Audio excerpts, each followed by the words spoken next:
ಪ್ರಿಯ ವೀಕ್ಷಕರೇ, ನಿಮ್ಮೆಲ್ಲರಿಗೂ ಅಶ್ವವೇಗ ಡಿಜಿಟಲ್ಗೆ ಪ್ರೀತಿಯ ಸ್ವಾಗತ.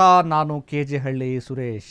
ಈ ಗ್ಯಾರಂಟಿ ಯೋಜನೆಗಳು ಬಹಳ ಈಗ ಜನಪ್ರಿಯ ಆಗಿ ಬೇರೆ ಬೇರೆ ಕಾರಣಕ್ಕೆ ಚರ್ಚಿತ ಆಗ್ತಿರುವಂಥದ್ದು. ಈಗ ಅತ್ತೆ ಸೊಸೆಯ ಕಾರಣಕ್ಕೋಸ್ಕರ ಈಗ ಗ್ಯಾರಂಟಿ ಯೋಜನೆ ಬಹಳ ಜನಪ್ರಿಯ ಆಗ್ತಾ ಇದೆ. ಈ ಹಿಂದೆ ನೋಡಿ, ಫ್ರಿಡ್ಜ್ ತೆಗೆದುಕೊಂಡಿದ್ರು ಹೆಣ್ಮಕ್ಳು, ಮೊಬೈಲ್ ತೆಗೆದುಕೊಂಡಿದ್ರು, ಆಮೇಲೆ ಯಾವುದೋ ಊರಲ್ಲಿ ಇಡೀ ಊರಿಗೆ ಹಬ್ಬದೂಟ ಹಾಕಿದ್ರು, ಹೋಳಿಗೆ ಊಟ ಮಾಡಿಸಿದ್ರು ಗ್ಯಾರಂಟಿ ಯೋಜನೆ ಹಣದಿಂದ ಅಂತೇಳಿ ಭಾಳ ಸುದ್ದಿಗಳೆಲ್ಲ ಬಂದವು.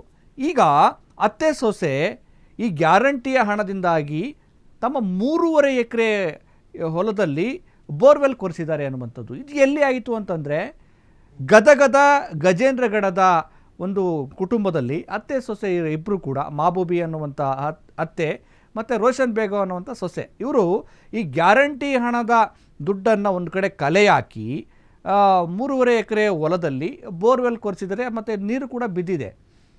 ಅಂದರೆ ನೋಡಿ, ಶ್ರೀಮಂತರಿಗೆ 2,000 ಏನೇನೋ ಕಾರಣಕ್ಕೋಸ್ಕರ ಹಿಂಗೆ ಖರ್ಚಾಗ್ಬಿಡುತ್ತೆ. ಅದೇನು ದೊಡ್ಡ ಅಮೌಂಟ್ ಅಲ್ಲ, ನೆಗ್ಲಿಜಿಬಲ್ ಅಮೌಂಟ್. ಆದರೆ 2,000 ಹಣ ಬಡವರಿಗೆ, ನಿಜಕ್ಕೂ ಅಗತ್ಯ ಇರೋರಿಗೆ ಬಹಳ ಸಹಾಯಕಾರಿಯಾಗುತ್ತೆ ಅನ್ನೋದಕ್ಕೆ ಈ ಒಂದು ಘಟನೆಯ ಸಾಕ್ಷಿ ಅನ್ನುವಂಥದ್ದು. ಇದೀಗ ಮುಖ್ಯಮಂತ್ರಿ ಸಿದ್ದರಾಮಯ್ಯ ಈ ಒಂದು ಗದಗದ ಗಜೇಂದ್ರಗಡದಲ್ಲಿ ಅತ್ತೆ ಸೊಸೆ ಇಬ್ಬರು ಕೂಡ ತಮ್ಮ ಹೊಲಕ್ಕೆ ಬೋರ್ವೆಲ್ಲನ್ನು ಕೊರೆಸಿರೋದು ಗ್ಯಾರಂಟಿ ಹಣದಲ್ಲಿ. ಇನ್ನೊಂದು 60,000 ಏನೋ ಖರ್ಚಾಯ್ತಂತೆ, ಇನ್ನು 15,000 ಅವರ ಮಗ ಕೊಟ್ಟಿದ್ದಾನೆ ಅಂತ ಹೇಳಿದ್ದಾರೆ. ಈಗ ನಮಗೆ ಸಹಾಯ ಆಗಿದೆ ಅನ್ನುವಂಥದ್ದು.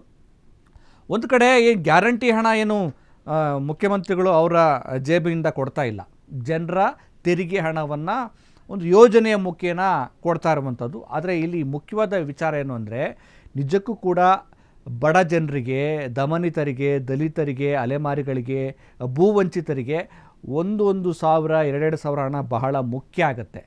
ಹಾಗಾಗಿಯೇ ಈ ಹಣವನ್ನೆಲ್ಲ ಕಲೆಕ್ಟ್ ಮಾಡಿಕೊಂಡು ಒಂದು ಕಡೆ ಕಲೆ ಹಾಕಿ ಈಗ ತಮ್ಮ ಬದುಕಿಗೆ ಒಂದು ರೀತಿ ಆಸರೆಯಾಗೋ ರೂಪದಲ್ಲಿ ಬೋರ್ವೆಲ್ಲನ್ನು ಕೊರೆಸಿದ್ದಾರೆ. ಹೀಗಾಗಿ ಸರ್ಕಾರ ಹೆಚ್ಚು ಫೋಕಸನ್ನು ಯಾರಿಗೆ ಮಾಡಬೇಕಾಗಿದೆ ಅಂತಂದರೆ, ನಿಜವಾಗೂ ಯಾರಿಗೆ ಅಗತ್ಯ ಇದೆ, ಯಾರು ಬಡವರಿದ್ದಾರೆ, ಯಾರು ಮನೆಯನ್ನು ಕಳ್ಕೊಂಡಿದ್ದಾರೆ, ಯಾರಿಗೆ ಮೂಲಭೂತ ಸೌಲಭ್ಯಗಳಿದ್ದಾವೆ ಅಂಥವನ್ನೆಲ್ಲ ಗುರುತಿಸಿ ಅವರಿಗೆ ಕಲ್ಯಾಣ ಕಾರ್ಯಕ್ರಮಗಳನ್ನು ಇನ್ನಷ್ಟು ಮಾಡಬೇಕಾಗಿದೆ. ಈ ನಿಟ್ಟಿನಲ್ಲಿ ಸರ್ಕಾರ ಯೋಚನೆ ಮಾಡಲಿ. ಜೊತೆಗೆ ಈ ರೀತಿ ಜನಕ್ಕೆ ಸಿಗುವಂಥ ಹಣ ಜನರ ಬದುಕನ್ನು ಪೊರಿತಿದೆ ಅಂತಂದರೆ ನಿಜಕ್ಕೂ ಕೂಡ ಅದೊಂದು ಒಳ್ಳೆಯ ಖುಷಿಯ ವಿಚಾರ. ನಮಸ್ಕಾರ.